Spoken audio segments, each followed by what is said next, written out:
Hello' guys, আমি আজি medical যাই থাকোঁতে মুম্বাইত এটা এনেকুৱা বস্তু চকুত পৰিল।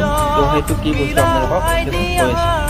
তো আমাৰ যিখিনি বাহিৰৰ পৰা অহা মানুহ আছে, যেনে ধৰি লওক আমাৰ অসমৰে হওক বা কেলকাতাই হওক বা বেংগলোৰে হওক, মানে যিখিনি আমাৰ বাহিৰৰ পৰা অহা মানুহ আছে এই মেডিকেলখনত, তো সকলো মানুহখিনিৰ কাৰণে এটা ফাউণ্ডেশ্যন আছে, মানে এটা এজেঞ্চি আছে। মানে তাত কি কৰে, ৰুম ভাড়া, খোৱা লোৱা গোটাইখিনি ফ্ৰী। মানে মেডিকেল গাড়ীখনে ৰাতিপুৱা লৈ যাব, গধূলি লৈ আহিব, দুপৰীয়া লৈ আহিব, সকলোখিনি ফ্ৰী। তো সেনেকৈ আমাৰ জুবিনদাৰো মানে এটা এজেঞ্চি আছে মুম্বাইত। তো সেইটো কথা হয়তো আমি সকলো গম পোৱা নাছিলোঁ। মানে মোৰ চকুত পৰিল, যিহেতু মই আপোনালোকক দেখুৱাম বুলি অকণমান চকুত পৰিল। তো মেডিকেলখনৰ নাম হৈছে টাটা মেডিকেল। এইখন কেঞ্চাৰ হস্পিটেল হয়। তো সেইখন মেডিকেল আমি গৈ আছোঁ।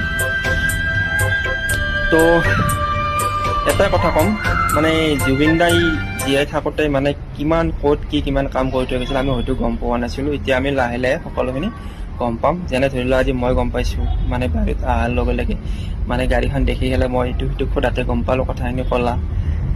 মানে সেনেকৈ আৰু। তো আহক তেন্তে মেডিকেলখনলৈ যাই পেলাই গোটাইখিনি দেখুৱাই আছোঁ, সকলোখিনি কৈ আছোঁ। আজি এই মেডিকেল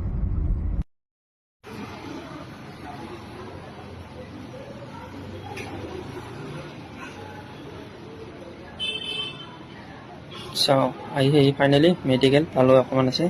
আচ্ছা, এইখন মেডিকেল বহুত ডাঙৰ মেডিকেল হয়। ৰাস্তাৰ ইটো পাৰে সিটো পাৰে মানে দুয়োফালে মেডিকেল হয়। এইটো এখন ব্ৰিজ বনাই দিছে, মানে মেডিকেল ইটো পাৰৰ পৰা সিটো পাৰক লাগি যাব পৰাকৈ। বহুত ডাঙৰ মেডিকেল হয়, দেখিছেনে? আৰু এইবোৰ বাছ মানে সেই এজেঞ্চিবিলাকৰ, সকলো এজেঞ্চিবিলাকৰ এইবিলাক বাছ এনেকৈ পেচেণ্ট লৈ এনেকৈ খাৰাকৈ ৰাখি থৈ দিয়ে দিনটো। তো পেচেণ্টবিলাক লৈ আহিব। তো ঠিক তেনেকৈ আমাৰ জুবিনদাৰো এনেকৈ বাছ এখন আছে, বুজি পাইছেনে? তো আমাৰ জুবিনদাৰ বাছখন এইপিনি পিছত আছে, দেখুৱাই আছোঁ আপোনালোকক। সেইখন বাছ আমাৰ জুবিন ৰয়েল ফ্ৰেণ্ড বুলি এইখন বাছ আমাৰ জুবিনদাৰ। এইখন দেখিছেনে? আমাৰ জুবিনদাৰ মৰমৰ শিল্পীজনীৰ এইখন বাছ। তো সেনেকৈ জীয়াই থাকোঁতে সকলো জেগাতে মানে এটা ভাল কাম কৰি দিয়ে। তো ভিডিঅ'টোৰ শেষত মই এটা কথা কৈ যাম। তো ভিডিঅ'টো ইমানেই শ্বেয়াৰ মাৰক যাতে আমাৰ অসমবাসী সকলোৱে দেখা পায়। তো মানুহজনে ইমান ধুনীয়া কাম কৰি থৈ গৈছে আমাৰ কাৰণে। তো আমি